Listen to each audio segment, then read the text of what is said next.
오늘 누가복음 24장 30절에서 32절 말씀을 가지고 동행하시는 예수님이라는 제목으로 우리 같이 하나님의 말씀을 나누고자 합니다. 이 거리마다 이 팝콘 벚꽃이 활짝활짝 피었어요. 그것을 볼 때마다 우리는 너무 아름답다라는 생각을 해요. 너무 아름다워서 그런지 오늘 많은 분들이 결석을 했는데 어디 팝콘을 보러 가셨는지 많은 분들이 보이지 않는 것 같아요. 자, 어찌 하나님은요 그때에 따라 정말 이 참 아름다운 요소를 이렇게 준비해 놓으셨는지 정말 우리는 감사하지 않을 수가 없어요. 하나님이 지으신 이 자연을 통해서 우리는요 우리 인간들의 삶을 엿볼 수 있게 됩니다. 이 벚꽃에 팝콘이 튀기듯이 이렇게 피어나는 것을 보면 이제는 만연한 봄이 왔구나라는 것을 우리가 알게 돼요. 그것을 보고 있으면요 설레기도 하고 뭔가 힐링이 되기도 해요. 어저께 설교 준비를 하다 이 골목에다가 보니까요 골목에도 이 벚꽃이 활짝 폈더라고요. 여기서만 봐도 너무나도 아름답고 너무나도 귀하게 느껴져요. 이렇게 예쁜 벚꽃은요 그런데 우리의 마음을 잘 알지 못하고 비 한 번 와버리면요 우수수 다 떨어져 버려요. 이처럼 여러분 모든 것은요 다 때가 있다라는 것이 필 때가 있고 질 때가 있고 또한 웃을 때가 있으면 슬피 울 때가 있는 것이죠. 솔로몬이라는 사람은 말년에 전도서에서 이런 말씀을 해요. 전도서 3장 4절에 보니까 울 때가 있고 웃을 때가 있으며 슬퍼할 때가 있고 춤출 때가 있으며 모든 것을 다 가지고 최고의 권력 가운데 있던 그도 울 때가 있었고 슬플 때가 있었다 이렇게 말을 하고 있어요. 여러분 우리네 인생은요 다 이렇게 때라는 것이 있어요. 그런데 왜 내 인생은 유난히 다른 사람보다 더 힘든 인생을 살아가고 있는지, 왜 내 인생은 이렇게 내리막길만 걸어가고 있는 것과 같은지 느껴질 때가 있어요. 내가 하는 것은 왜 안 되고, 왜 나는 늘 아프고, 왜 나는 늘 계획대로 되지 않는지, 잘 올라가던 주식도 내가 사면 왜 떨어지고, 이 비트코인도 안 된다고 했을 때 팔았더니 지금 막 1억이 넘게 이제는 가고 있고, 왜 내 인생은 예상치 못한 일들이 계속 이렇게 나타나서 잘 되지 않은 것처럼 느껴지는 그런 삶이 있다는 것이, 인생의 고난의 시간을 지내가고 있는 분들이 지금의 이 시간도 있다는 것이죠. 오늘 성경은 첫 번째로 우리에게 말씀해주고 있는 것이 내리막길을 가고 있는 두 제자의 모습을 우리에게 보여주고 있어요. 오늘 24장 13절 14절을 봅시다. 그날에 그들 중 둘이 예루살렘에서 25里되는 엠마오라 하는 마을로 가면서 이 모든 된 일을 서로 이야기하더라 이렇게 말씀하고 있어요. 자, 절망 가운데요 예루살렘에서 엠마오로 내려가고 있는 두 제자의 이야기가 오늘 본문의 이야기입니다. 예루살렘이라는 곳은 바로 이런 곳에 있어요. 지도를 한번 보면 저 위에 갈릴리와 밑에 사해가 있는데, 사해에서 서쪽 편 베들레헴 바로 위쪽에 예루살렘이라는 곳이 있고, 거기서 쭉 서쪽으로 더 가면 엠마오라는 지역이 보입니다. 이렇게 보면 잘 모르는데 이것을 다른 모습으로 보면요 높이가 예루살렘 저 산 높이, 우리나라로 하면 대관령 높이 정도 되는 400m 해발, 그리고 엠마오는 저 밑에 거의 해발과 비슷한 높이에 있는 곳이 엠마오라는 것이. 자, 이곳에 서로 거리가 오늘 보니까 한 25里정도 된다고 그래요. 한 10km 이상 떨어져 있는 그러한 거리입니다. 자, 이곳은요 이 높은 곳에서 낮은 곳으로 내려가다 보니까 산길인데 아주 좁은 길입니다. 그러니까 좁고 협소한 길이다 보니까 강도들이 가끔 나타나서 사람을 해치기도 합니다. 그리고 엠마오라는 이 지역은 아주 작은 소도시에 불과한 곳이었어요. 엠마오로 내려가는 그 길은 두 제자에게는요 지금 낙심의 길이요, 절망의 길이요, 슬픔의 길이에요. 왜 그렇습니까? 그들은 그토록 믿고 따랐던 예수님이 십자가에 달려서 돌아가 버리시지 않았습니까? 그리고 한 지금 사흘, 나흘 정도 지났는데 그 지난 시간 가운데 그들은 절망 가운데 있고, 이제 우리는 무엇을 해야 되냐? 예수님이 이렇게 돌아가셔 버렸으니 우리는 아무것도 할 수 없다라는 그런 절망 가운데 그들은 처했던 거예요. 그래서 그들에게는요 이제 아무런 희망도 남지 못했어요. 그래서 어깨 쭉 늘어뜨리고 힘이 하나도 없이 예루살렘에서 엠마오로 내려가고 있는 제자의 모습이 그려져 있어요. 사랑하는 성도 여러분, 오늘 우리의 모습은 어쩌면 엠마오로 걸어 내려가고 있는 그 모습과 같진 않는지요?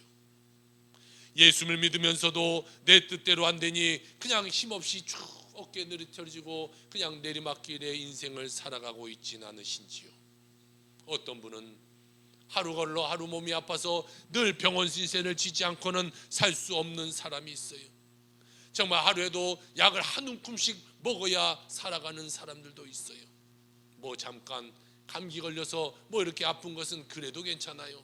그런데 약을 먹지 않으면 평생토록 살 수 없는 그런 사람들 있잖아요. 먹지 않으면 고통 가운데, 괴로움 가운데 살아갈 수 없는 그런 사람 있잖아요. 약을 먹지 않으면 정말 죽을 수밖에 없는 그 위치에 있는 사람도 있잖아요. 얼마나 아프고 얼마나 괴롭겠습니까? 그런 사람은요 육신의 질병에 내리막길을 가고 있는 거예요. 또한 자녀가 소굴 속에서 가정의 내리막길을 가는 사람이 있을 것이고, 사업에 어려움이 생겨서 사업의 내리막길을 걸어가고 있는 분도 있어요. 그런데 우리가 기억해야 될 것은 이 내리막길을 가는 인생에 우리를 홀로 내버려 두시지 않는다라는 것이죠. 우리와 동행해 주시는 분이 계시는데 그 분이 바로 예수 그리스도다라는 것이, 오늘 성경은 두 번째로 말씀하고 있기를 우리와 동행하시는 예수님에 대해서 말씀해 주고 있어요. 온 인류의 희망이요, 우리의 모든 능력 되시는 예수 그리스도께서 우리의 인생길에 같이 동행하여 주시고 계신다라는 것이, 그러므로 여러분은 혼자가 아닙니다. 외롭게 홀로 쓰러 있지 마세요. 예수님이 나와 함께하고 있다는 것에 힘을 갖고 살아가는 여러분의 삶이 되시길 주의 이름으로 축복합니다. 여러분, 주님이 나와 함께 하시는데 얼마나 우리 삶은 행복합니까? 우리는 얼마나 감사가 넘칩니까? 어떤 힘센 사람이 나와 함께 한다는 것도 얼마나 감사하겠어요. 지금은 선거철이다 보니까요, 이 국회의원 후보들이 많이 돌아다니면서 연설을 하고 다녀요.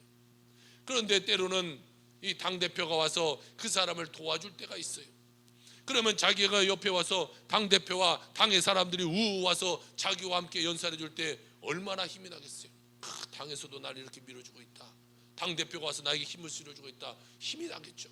여러분, 당대표만 와도 그 사람이 힘이 날 텐데, 우리는 온 인류를 만드시고 우리에게 힘과 능력과 모든 것을 주시는 그 예수 그리스도께서 우리와 함께 동행하여 평생을 살아가 주신다니, 우리는 얼마나 감사하고 얼마나 은혜가 넘치는 삶이 되겠습니까?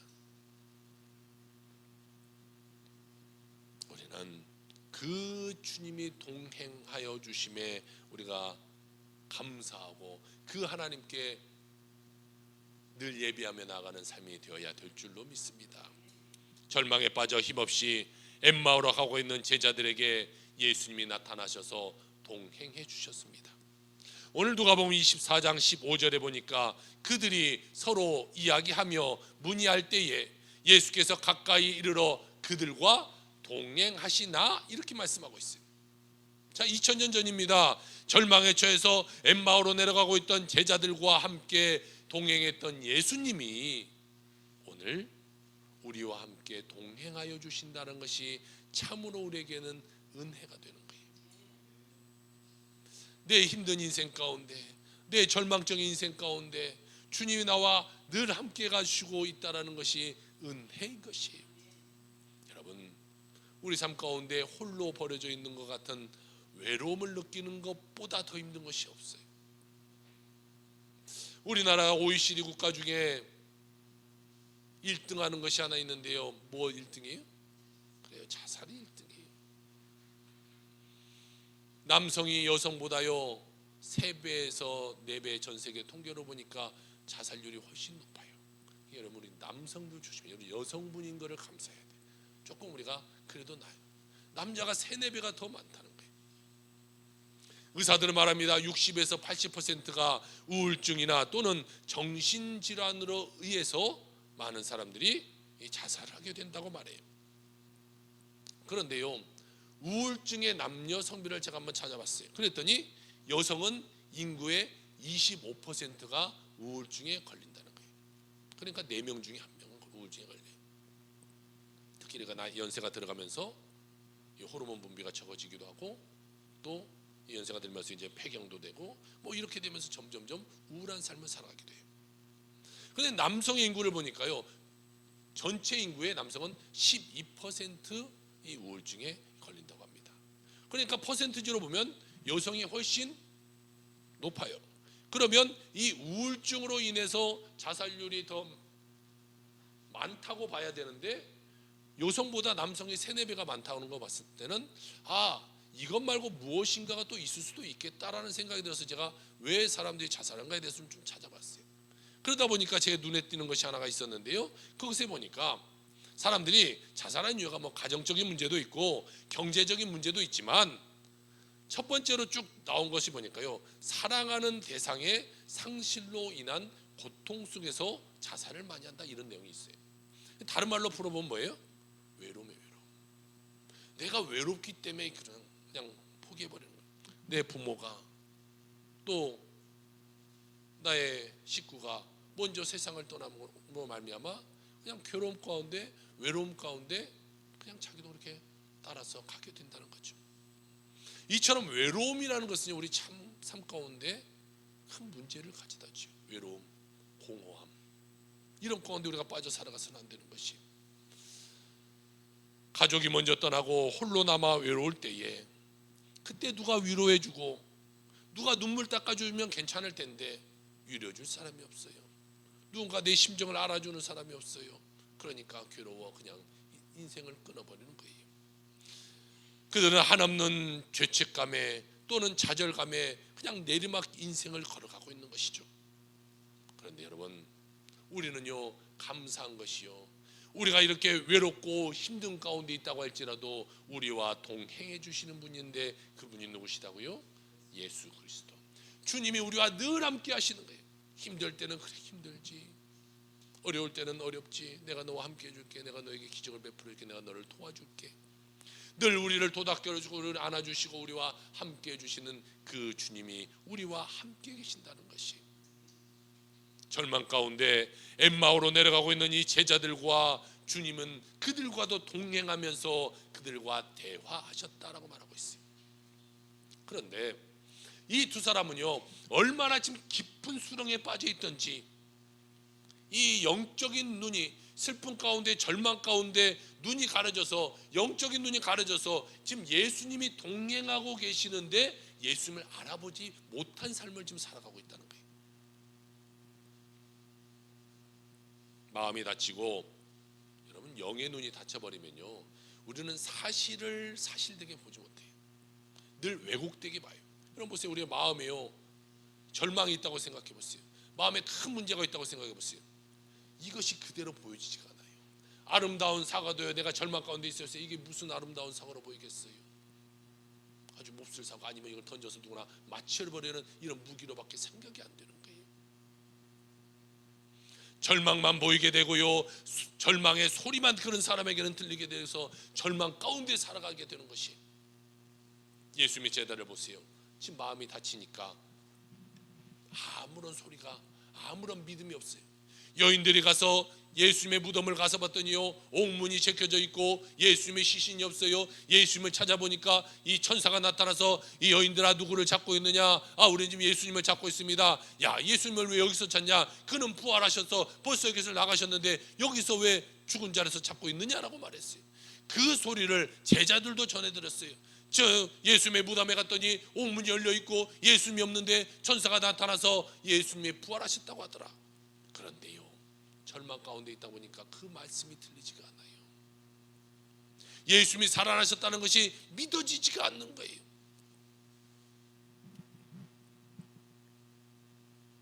그래서 그들은요, 야, 우리 인생 끝났어. 우리는 더 이상 할 것이 없어. 다시 우리의 원위치로 돌아가자. 우리 살 길 찾아보자. 세상 가운데 다시 내려가고 있는 그들의 모습이 그려져 있는 거예요. 여러분, 오늘 우리 삶도 마찬가지 아닙니까? 우리가 10년 예수 믿고 20년 예수 믿고 30년 예수 믿는데도 우리가 예수님의 뜻대로 살지 못하고 예수님을 내 생각 안에 가둬놓고 살아가기 때문에 우리는 예수님의 능력을, 예수님을 바라보지 못하게 되는 거예요. 우리가 예수님 안에 들어가서 살아야죠. 예수님의 능력을 받고 살아가지. 우리의 얄팍한 생각, 그 작은 곳에 예수님을 담아놓으니까 그 바깥에 있는 기적을 우리가 체험하지 못하고 인생을 살아가는 거예요. 그러니까 늘 똑같은 인생을 살아가는 거예요. 왜 예수님의 능력을 여러분의 생각 가운데 가둬놓고 사십니까? 내가 할 수 없는 것은 예수님도 할 수 없다고 왜 생각합니까? 예수님이 죽었으니까 그것으로 왜 끝났다라고 제자들은 생각하고 부활하신 그 예수님을 생각하지 못하는 겁니까? 우리는 할 수 없는 것은 예수님도 할 수 없다고 생각하기 때문에 우리 삶 가운데 기적이 일어나지 않는 거예요. 그런 삶 가운데 하나님이 기적을 베풀어 줘봐야 그 사람은 어떤 생각하겠습니까? 나는 예수 제대로 믿지도 않고, 나는 교회 잘 나가지도 않고, 나는 어려움 가운데 힘든 가운데 그냥 세상적으로 살아갔는데도 내 삶이 잘 되더라. 나는 그냥 이렇게 살아야지. 절대로 그 사람 신앙생활 잘하지 못해요. 그러니까 하나님이요, 은혜 베풀어 주지 못한 거예요. 우리가 하나님의 생각 가운데 내 삶을 던져야 하나님의 은혜를 받으면서 살아가는 자가 되게 되는 거예요. 예수님은요, 자기를 버려버리고 엠마오로 내려가고 있는 그 제자들을 버려두지 않았어요. 그리고 예수님은 그들을 찾아가서 함께 지금 동행하고 있는 것을 봅니다. 이 시간 그 주님이 여러분을 찾아와 계시는 거예요. 누구누구야, 아무개야, 나와 동행하자. 이제부터 내 손잡고 너의 인생길을 살아가자. 내가 너와 함께 해줄게. 내가 너를 도와줄게. 아프냐, 힘드냐, 어렵냐, 괴롭냐, 그래 내가 다 짊어져 줄게. 너는 이제 평안히 살아라 라고 주님 말씀해 주는 거예요. 우리가 그 주님을 바라볼 수 있어야 되고, 그 주님께 내 무거운 것을 전달해 드릴 수 있어야 되는 거예요. 주님은 내 모든 것을 짊어 주신다고 했으니까 내가 낑낑대고 삶을 살아갈 때 주님이 내 어려움을 들어주는 거예요. 부모가 자녀와 걸어가는데 부모가 하나도 짐 안 지고 야 너만 다 짊어지고 가, 이렇게 자녀에게 힘든 짐을 주는 부모가 어디 있겠어요? 자녀가 들고 가고 힘들다고 생각하면 야 이리 줘, 엄마가 들어줄게, 아빠가 들어줄게. 부모가 들어주는 거 아니에요. 주님도 마찬가지예요. 여러분이 힘들고 지치고 괴로워할 때 주님은 내버려두지 않고 얼른 우리를 찾아오셔서 우리의 모든 무거운 것을 다 대신 짊어주셨다는 거예요. 우리의 죽음까지도 주님이 대신해서 십자가에 달려 돌아가시고 그 우리의 죽음으로 그냥 끝나지 않고 부활하심으로 말미암아 우리도 부활의 소망을 갖고 저 천국을 소망하며 살아갈 수 있도록 만들어 주셨다라는 것이, 여러분 인생이 이제는 주님과 동행함으로 말미암아 늘 축복의 인생 되길 주의 이름으로 축복합니다.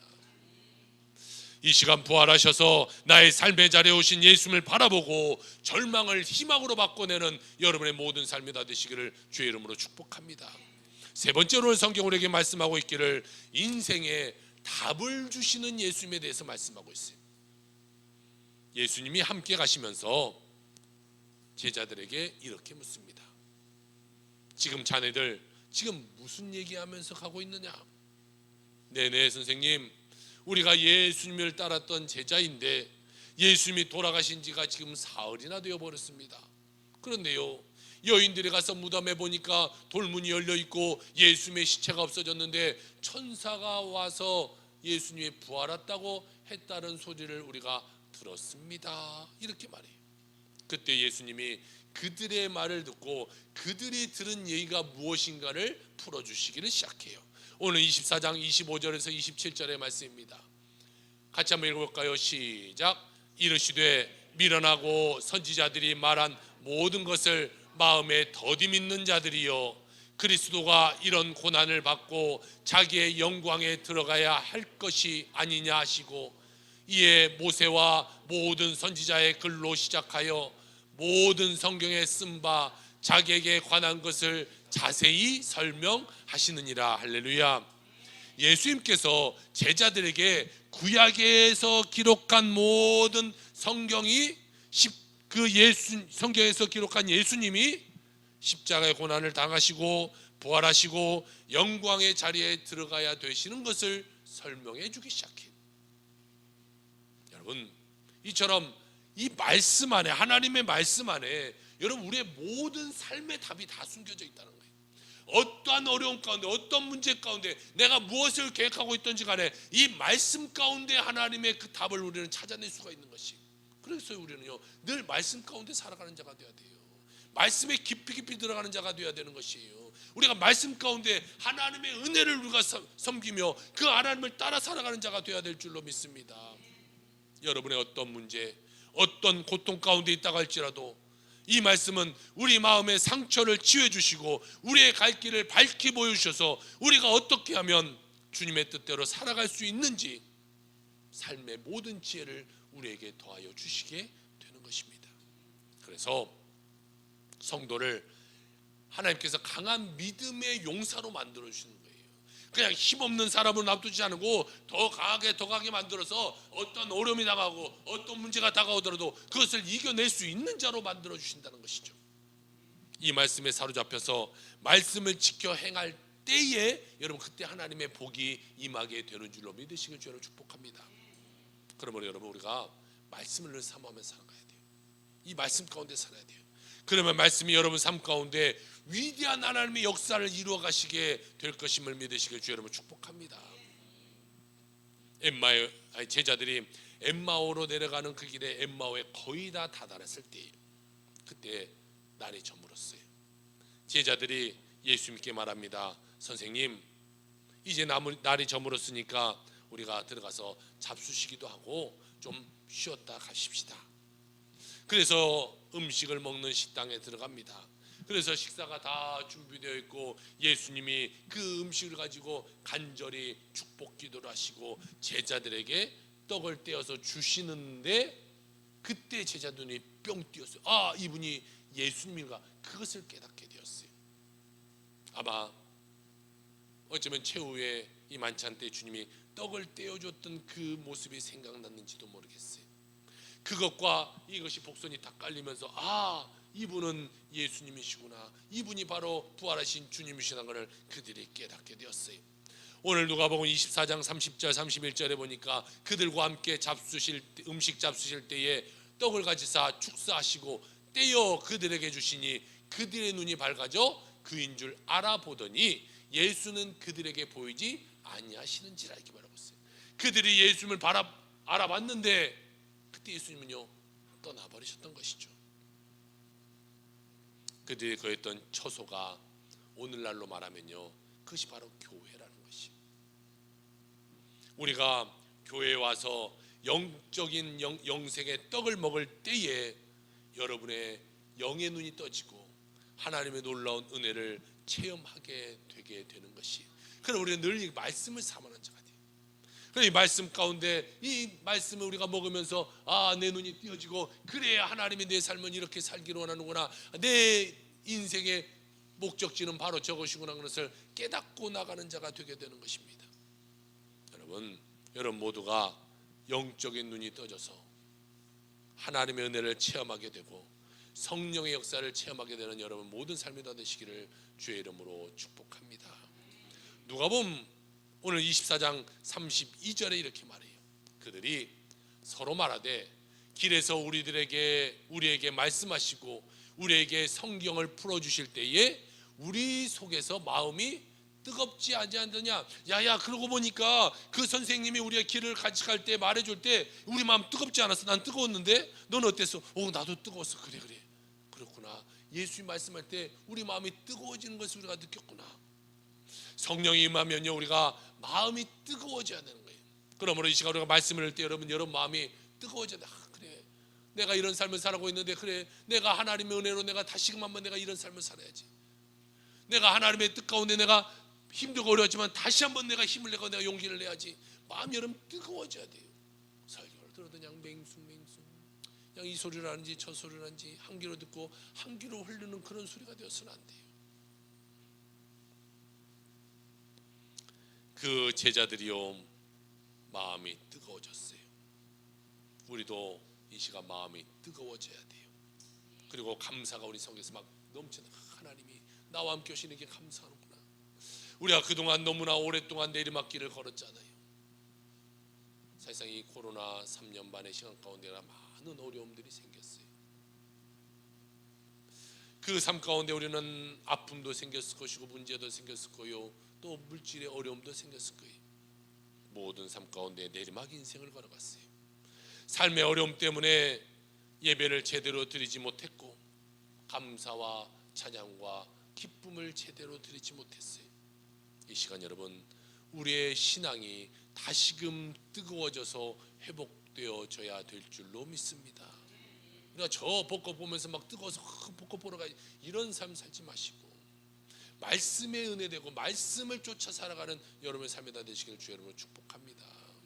엠마오로 내려가고 있는 제자들이 마음이 뜨거워지니 여러분 어떻게 한지 아세요?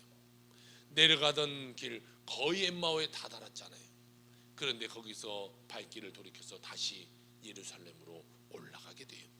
예루살렘이라는 것은요, 성전이 있는 곳이죠.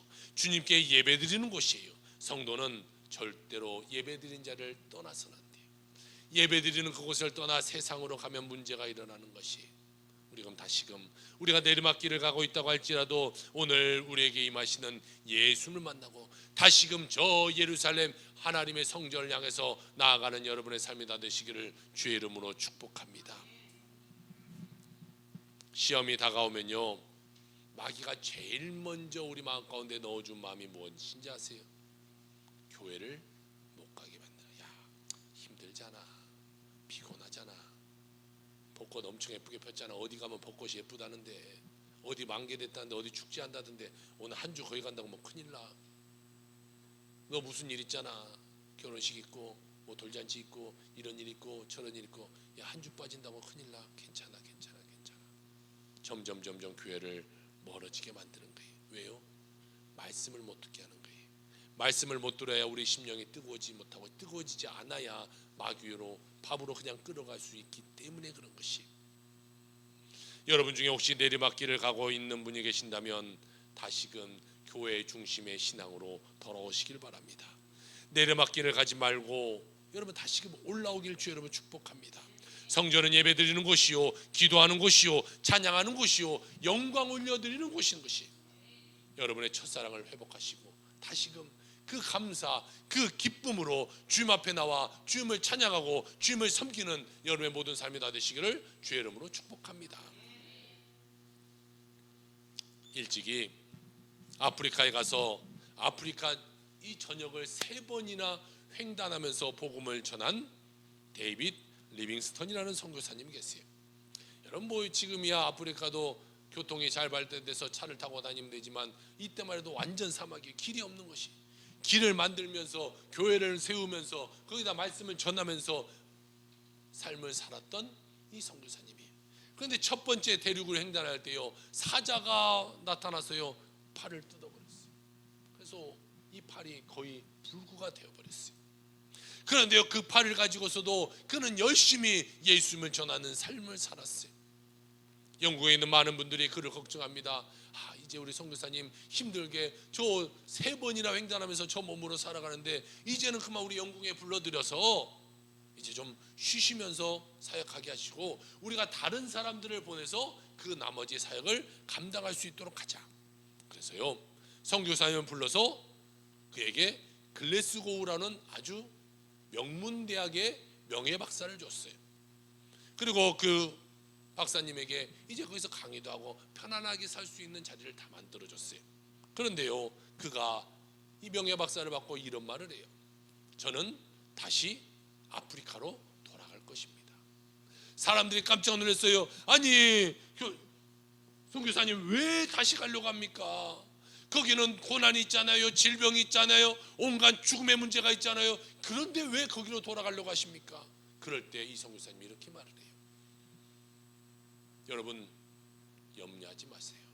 나는 혼자가 아닙니다.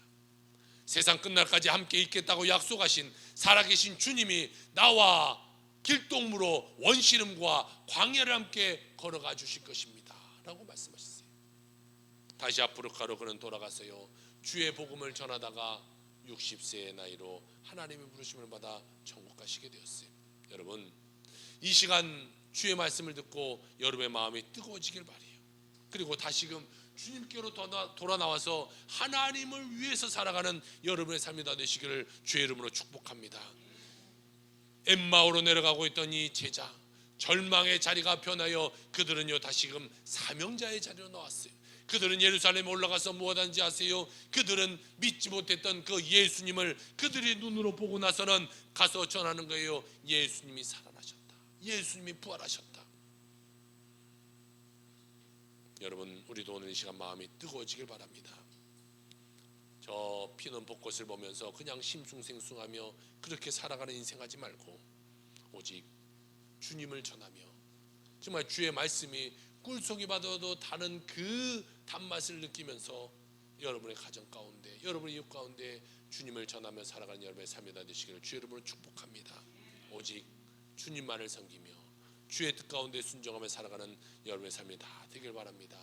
오늘 주님은 절망 속에 있는 나를 찾아와 내가 너와 함께하리라 말씀해 주고 계신 것입니다.